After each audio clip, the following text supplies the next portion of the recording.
Hey guys, welcome back to the channel. Glad you can join me on this one. We're still doing some work on this 2008 Ford Mustang with the V6. We're going to switch out the starter in this. So believe it or not, the first clip you saw at the beginning of the video, that is the original starter from this car when it first got built. If you guys don't believe in Ford parts, that is the proof right there. This is a high mileage Mustang and that starter still cranks over, but it's starting to get worn down. As you can tell from the crank, and so we're going to replace it. It's a very simple procedure. It only requires hand tools and not much else. So we're going to replace this starter, and I wish I can do original equipment because as you can tell it lasted a long time. Unfortunately I'm on a budget here, so I'm going to use a starter from Ultra Power here. There's the part number if you guys need it. This one I got for Rock Auto for about $60, and so it should do the job. So what we got here is a brand new starter. It's not remanufactured, and this is basically all you get. So you get all new hardware for your connections. The only thing it doesn't come with is some starter kits will come with a new signal wire up to a clip up here in the engine, but it's going to use the existing one we already have. So this is a pretty easy procedure. There's two bolts that attach to the transmission. They're both 10mm. And so it's fairly simple. So just not wasting any time, let's get this guy in there. Should be pretty quick and easy. First thing we've got to do is go disconnect the negative cable from our battery. Alright, so all I'm going to do is disconnect the negative cable off the battery. It's going to loosen it up. Wiggle it off. And you want to make sure you put it in an area that it doesn't contact this while we do the work on the starter. So right here is good for me. It's not going to come up. Alright, before we start work here, it's a real safety factor here. Here's my setup. The best way to actually tackle this starter, you can go underneath the car, do it, or you can do what I did, is remove the tire here. It'll give you perfect access to your starter there. So the safety part that I got here is I got one jack stand right here on the jack up area. And I have my floor jack right there on the engine cradle. So we got two factors. You can put another jack stand there if you wanted to. But since I'm going to be working right here under the fender, I don't want this thing to follow me. Of course, I got my e-brake on, and I also have a block behind the back tire so this doesn't roll. Then again, I'm in my garage, and it's pretty much flat. So I shouldn't have an issue there. So safety first before we start work. Alright, first thing I'm going to do is remove the terminal cap if you still have yours on your car. The terminal cap's right here. This is the red thing that kind of protects the cables. It's going to remove this guy first. Then it's going to access this line here. Now this line is from your battery. This is your main power source. And the smaller line is your sensing wire. So this is what tells the solenoid to go ahead and fire your starter up. So what happens is here you get a signal into this wire. Tells the solenoid to accept power and to launch your starter, basically. So we're going to remove these two first. I believe this one's a 13mm stock and this one's 10mm.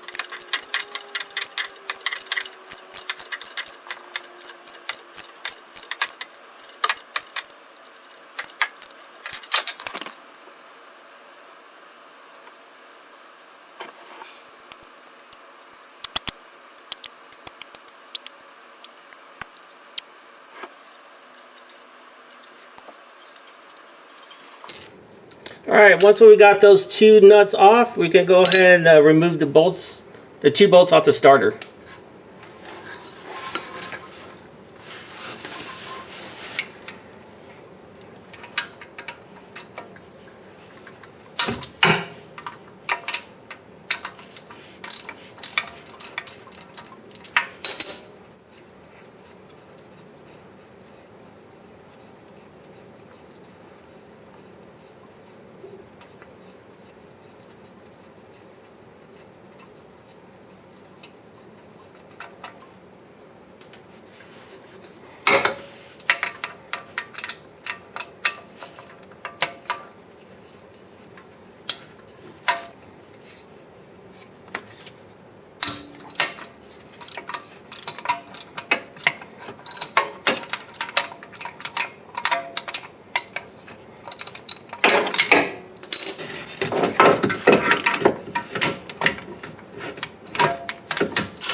Alright, so I got the starter out.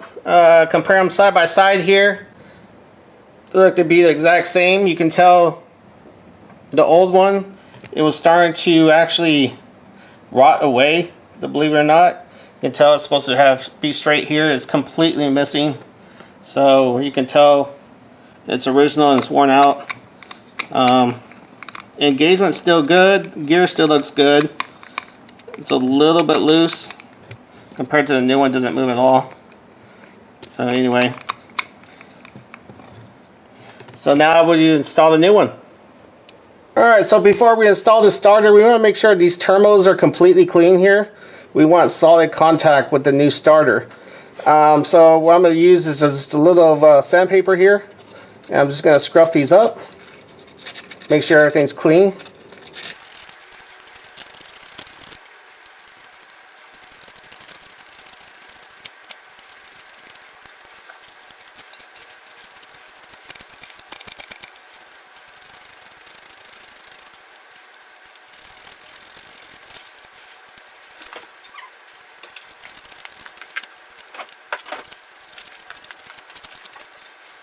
Alright, now we can get the new starter in.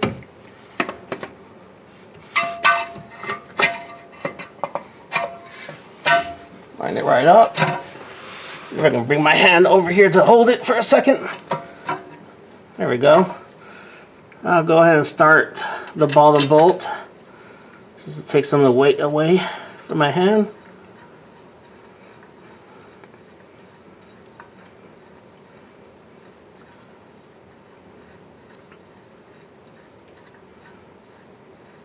I'm lucky on this one. I'm able to thread it by hand all the way through. So that's great. I like it when that happens. Alright, let me see if the top is the same. Oh, sorry guys, hit ya. Alright, here we go. Top bolt.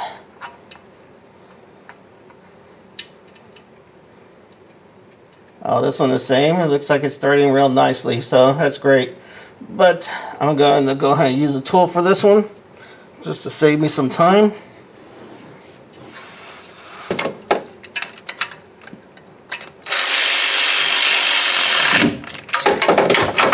Alright, so I'm going to go ahead and tie these two bolts down.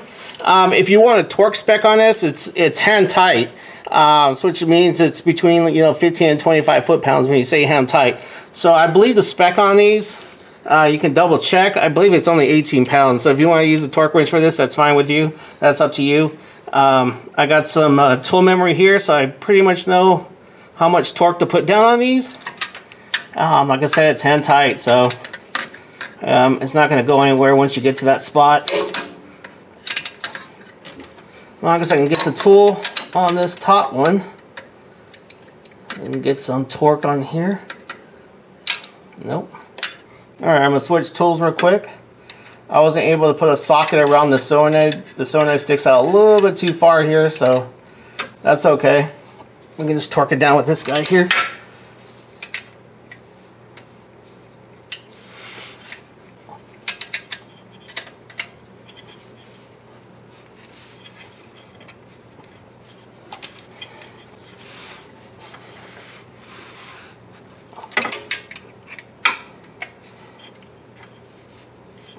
That should do it. It's tight. Okay. So the next step is to reconnect our terminal cables here. I'm glad that this thing came out with new hardware, because the existing hardware was pretty much junk. And I'll show you what we're going to do on these as well. Let's see if I can get this nut off. Alright. And then one more here. This guy here. Alright, so before I connect these on there, I'm going to put a little dielectric grease on these terminals, okay? Remember, this is underneath the car. It gets all road conditions and rain and whatnot, so it's good to protect these to always have a solid connection. We're going to go ahead and put our terminals back on.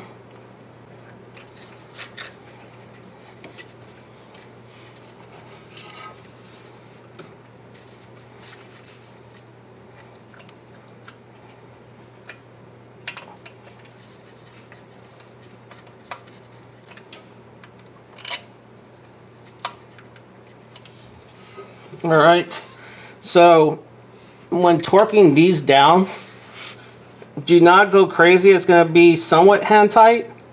If I have to say foot-pounds, I would say like 12 foot-pounds.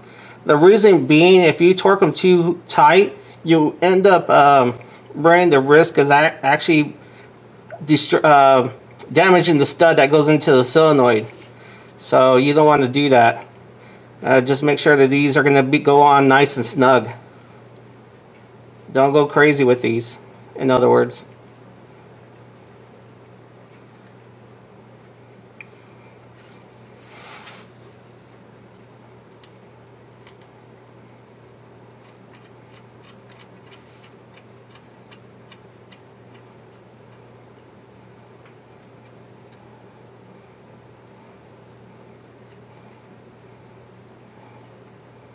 All right.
Alright, so I'm going to just put a little bit more dielectric grease on around these. Just a little bit added protection is all it is. I just want corrosion to stay away from here. You'll end up getting the green crusties eventually. So, okay, so we're good here. Alright. So now it's time to go ahead and get our terminal cover back. So we can get this guy back on there. And go around here. There we go.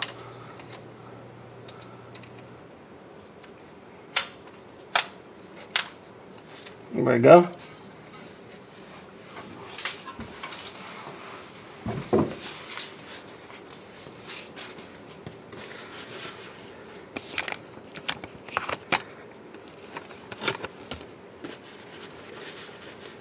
Alright, so that's pretty much it of the install. It's fairly simple. I guess all I got to do left is to reconnect that battery and test it out.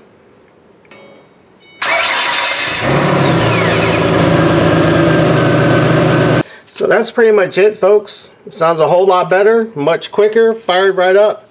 So fairly easy procedure. Once again, I thank you for joining me.